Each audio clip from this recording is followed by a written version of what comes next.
достар, қалдарыңыз қалай? Сіздермен бірге мен тағы штукатур маманы Сәуле.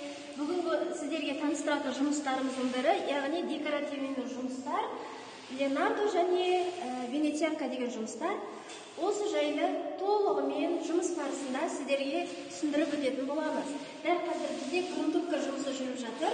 Грунтовкадан кейін, яғни жақсы стена кеуіп дайын болғаннан кейін, міндетті түрде узорын сала бастаймыз. Ол кезде узор салу процесін жеке-жеке сізге көрсетіп түсіндіріп өтетін болады. Сіздермен танысқаныма қуаныштымын.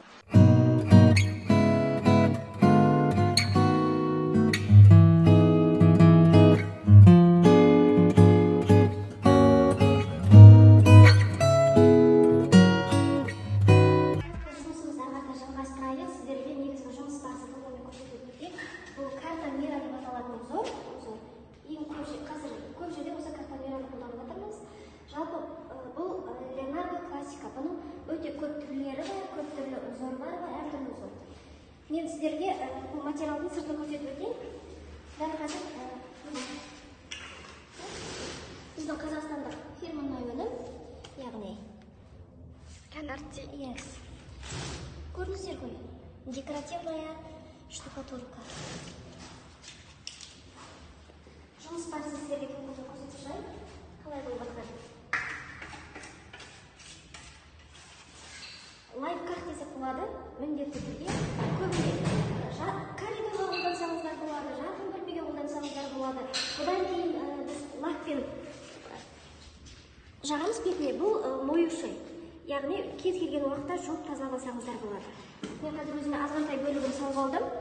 Жақсы узор шығу үшін бірінші узорды шпательмен дайындап аламын да. Маған примерно керек узор мына жерде бар уже.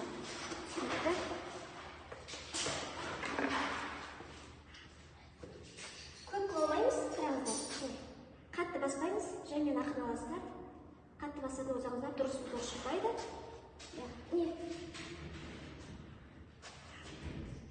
Азғантай бөлігі қабырғаға салып отырасыздар. Менде узорлар, мелкий узорлар, мына жер бізде офис болады. Офисқа қатты грубый узорлар керек емес. Пластикалық болса жақсы болады.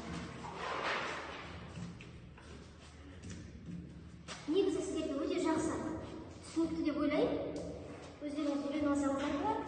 Осы декоративный жұмыстар жайлы сұрақтарыңыз болса міндетті хабарласыңыздар.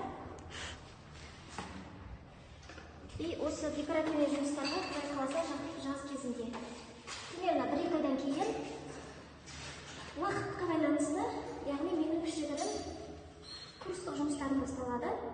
Ол жерде бағасы, жұмыстар жайлы, ол жердегі материалдар жайлы, қандай материалдар қолдану керек, офисный помещениеда қандай материал, мысалы, домдарда қандай узорлар қолдану керек, сол жайлы толық сіздерге айтып үйрететін боламын.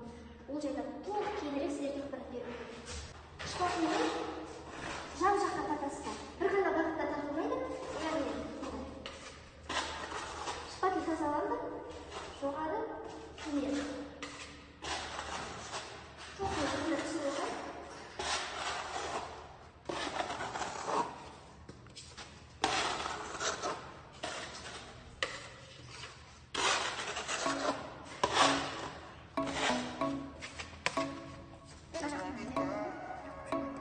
Негізгі жұмыс барысы сіздерге түсінікті деп ойлаймын. Алдын аяқталған жұмыстан кейін бұл бізде соңғы жұмыс болып табылады, яғни лак жағу өтеміз бетіне. Не үшін лак жағылады? Жасалған жұмыстан Ленардо Венецианка жұмысында бесцветный лак жағылады, ал біздікі белый жемчуг дейтін лак. Бұның көптеген түрлері болады, соның ішінде біздікі белый жемчуг. Бұны жаққаннан кейін біріншіден бұл жуылады, бір жерден ақтып қалса оны жуып алуға болады, екіншіден бұл әдемілік береді. Негізгі фирма, қандай фирманың несін қолдану фирмасын кімді? деген. Қазақстандық өнім, KZ, Маден KZ, Қазақстандық өнім. Өте жақсы жұмыс, декоративный жұмыстарға өте жақсы фирма. Разница сразу білінеді деп ойлаймын. Салған мына қабырғаның жоғарғы жағында ол лак жағылмаған, ал төменгі жақтарында жағылған. Бірден көрінеді. Әдемілік бірден көрінеді, иә?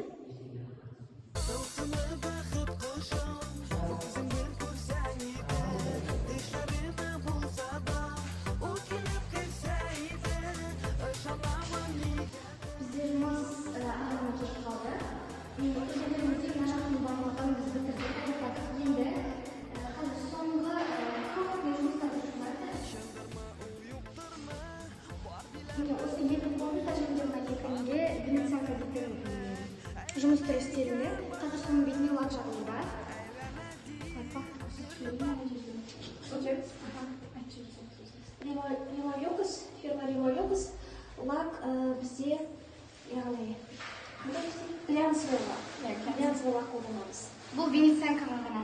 Ал міндетті түрде қолдану керек. Иә. Ал мына жерде біз Леонардо деген жұмыс істегенбіз, алдында басында сіздерге көрсеттік. Осы жұмысты